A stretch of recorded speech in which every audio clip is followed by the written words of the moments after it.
No, mambo vipi mtongo nguvu, ni mimi mtangazaji wako Kevo TV na kukumbusha usisahau kusubscribe channel yetu na kulike na kushare na kucomment ili kupata habari zinazotendi mtandaoni zaidi na zaidi.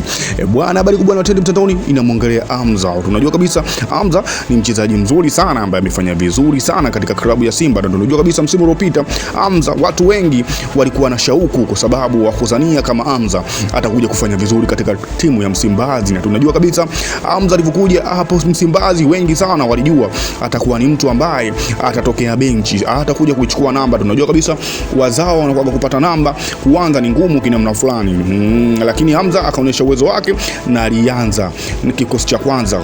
Kwa uwezo alionyesha, makocha kila alikopa akija pale lazima aanze naye, kwa sababu alikuwa ni beki mzuri sana na ni beki ambaye kusema kweli aliongeleka kwa muda mchache sana. Na ukiachiana na pancha, tuseme kweli Hamza ni beki mzuri sana, ni beki ambaye kusema kweli ametulia, hana mambo mengi, lakini kinachomsibu sana Hamza ni pancha. Hamza ni majeraha yanamsumbua sana katika klabu ya Simba.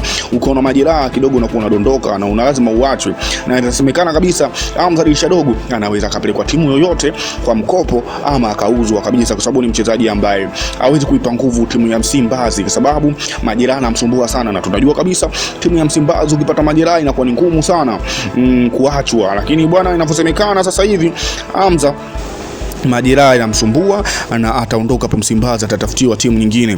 Na vile vile inavyosemekana Hamza ni mtu ambaye kiukweli mechi ngumu hawezi kuzicheza, kwa sababu mechi ngumu yoyote anakuwa anajiumiza. Wanasema watu wengi sana anajivunja, anajiumiza. Sasa hiyo kitu mashabiki wanakisema sio kizuri.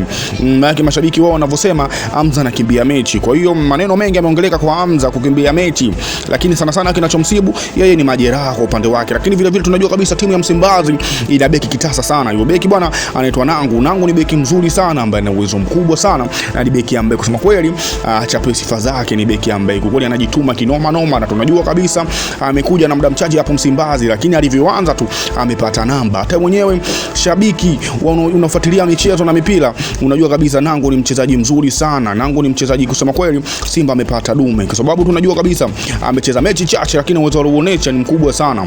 Sasa Ashumu anakuja kucheza pale na Inonga, au kama sio Inonga anacheza pale na Rushiani. Unajua kabisa Nangu ni beki mzuri sana, anajua kukaba. Hata ukiangalia mechi ile Azam alikaba sana Nangu ni beki ambaye kusema kweli anatakiwa pesa sifa zake. Na Hamza kuja kumtoa huyu jamaa hapo Msimbazi ni ngumu sana, kwa sababu jamaa ashaonesha uwezo kama yeye ni beki mgumu sana. Na pia vitu ambavyo nataka kusifia jamaa, Nangu ni mtu ambaye anaga pancha za kijinga, ni mchezaji ambaye ana uwezo mkubwa, alafu yupo fiti, alafu bado mdogo. Kwa hiyo kucheza hapa Msimbazi atacheza sana, kwa sababu ni mtu bado ana ubora mzuri, alafu pia ana majeraha yoyote. Kwa hiyo hapa Simba tutakuwa milamba dume. Kwa hiyo Hamza kupata namba tena hapo Msimbazi kwa kutegemea kumweka huyu benchi ni ngumu sana, kwa sababu bwana Nangu ni beki mzuri sana, anajituma kinoma noma, alafu mechi ngumu yeye ndo anazipenda. Kwa hiyo yangu ni hayo mtongo nguvu, na kukumbusha tu usisahau kusubscribe channel yetu na kulike na kushare na kucomment ili kupata habari zinazotendi mtandaoni zaidi na zaidi. Yangu ni hayo mtongo nguvu, asante sana.